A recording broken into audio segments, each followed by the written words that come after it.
సరే, ఇంతకీ white hair ఉన్న అమ్మ కావాలా, బ్లాక్ హెయిర్ ఉన్న అమ్మ కావాలా? ఏ హెయిర్ ఉన్నా పర్లేదురా.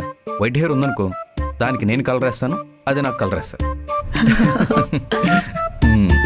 చూడు, సీరియస్గానే చూడు, స్టార్ట్ చేయి.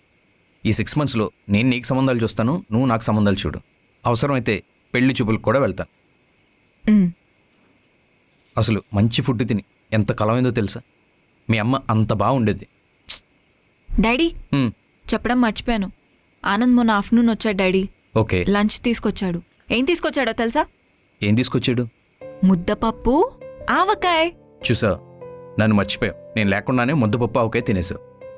సడన్ గా చెప్పకుండా తీసుకొచ్చాడు డాడీ. అతను క్లియర్గా చెప్పు, దాన్ని బట్టి డిసైడ్ అవ్వచ్చు. మైండ్లో ఎంతకాలం అని ఇదంతా పెట్టుకుని డిస్టర్బ్డ్గా ఉంటావు. అండ్ మాయా, ఎవరితో టూ మచ్గా కనెక్ట్ అవ్వకు. అంటే లెస్ వాళ్ళతో లైఫ్ లాంగ్ నువ్వు ట్రావెల్ చేస్తావు అనిపిస్తే తప్ప. సరే డాడీ, కానీ ఇప్పుడు ఇదంతా ఎందుకు? ఆనంద్కి నువ్వు క్లారిటీ ఇచ్చిన తర్వాత, ఆనంద్కి ఏ ఎక్స్పెక్టేషన్స్ లేవని తెలిసాక నువ్వు వాళ్ళతో కలిసి ఉంటావు కదా.